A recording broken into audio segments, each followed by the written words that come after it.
চলে এসেছি আবার একটা ভিডিও নিয়ে। আশা করছি আপনারা সবাই খুব ভালো আছেন। আর আজকে বানাবো পাটিসাপটা। আমারও খুব ভালো লাগে, মেয়েরও খুব ভালো লাগে, তাই বানাচ্ছি পাটিসাপটা। এখানে নিয়ে নিচ্ছি ময়দা, 1 কাপ মতো ময়দা নিয়ে নিচ্ছি।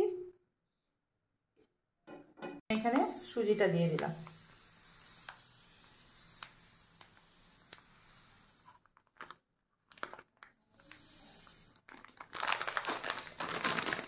লবণ, এতে মিষ্টি জিনিসের টেস্টটা আরও বাড়বে। আপনারা গুলেও সেটা ব্যবহার করতে পারেন। আমি এখানে গরুর দুধ ব্যবহার করছি, আপনারা গুঁড়ো দুধও ব্যবহার করতে পারেন।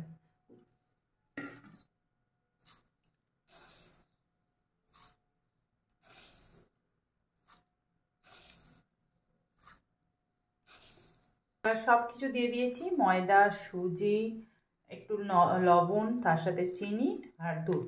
এবার খুব ভালো করে আমি মিশিয়ে নিচ্ছি।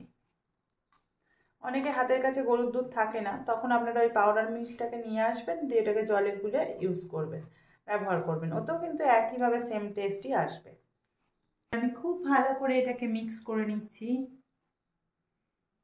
একটুখানি সময় নিয়ে মেশাতে হবে। আর এটা একটু মিশে গেলে, খুব ভালোভাবে মেশানো হয়ে গেলে, আধ ঘন্টা একটু ভিজিয়ে রেখে দিতে হবে, তাতে সুজিটা খানিকটা একটুখানি ফুলে উঠবে। চলুন এবার ঝটপট এটাকে মিশিয়ে ফেলি। তাওয়াটা গরম হয়ে গেছে, এবার ভালো করে ঘিটাকে আমি তাওয়াটার মধ্যে লাগিয়ে দিচ্ছি। এবার পাটিসাপটার ব্যাটারটা দিয়ে দিচ্ছি।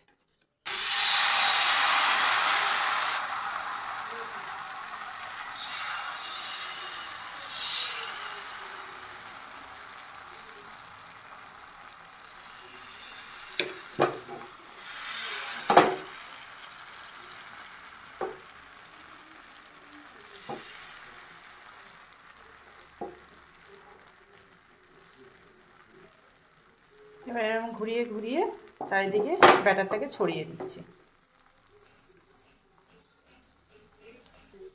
আমি এরকম একটা সাইড করে দিলাম যাতে ফোল্ড করতে সুবিধা হয়। এখানে নারকেলের পুরো আপনারা দিতে পারেন।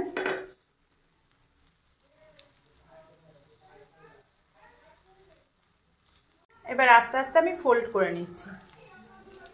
এই যে দিকটা সন্দেশ দিলাম, এবার সেদিকটা দিয়ে ফোল্ড করে নিচ্ছি। দেখুন কত ইজিভাবে উঠে যাচ্ছে।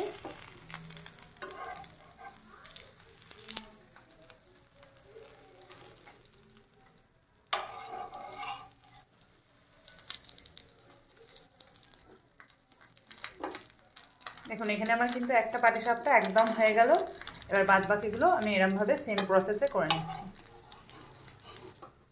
দেখুন কত ইজিভাবে পাটিসাপটা রেডি হয়ে গেল। এখানে পাটিসাপটা দেখুন একদম রেডি হয়ে গেছে। আর দেখতে যেমন ইয়ামি লাগছে, তেমন খেতেও খুব ইয়ামি হবে। কে কে এখনো পাটিসাপটা বানাননি, ঝটপট বানিয়ে ফেলুন, রেসিপিটা ট্রাই করুন, আর কেমন লাগলো অবশ্যই জানাবেন। Bye bye. তুমি খেলে? হ্যাঁ। কেমন হয়েছে সবাইকে বলো। ভালো হয়েছে, খুব ভালো হয়েছে। হ্যাঁ, নরম হয়েছে। নরমও হয়েছে আর খুব সুন্দর হয়েছে খেতে। আচ্ছা ঠিক আছে, থ্যাংক ইউ।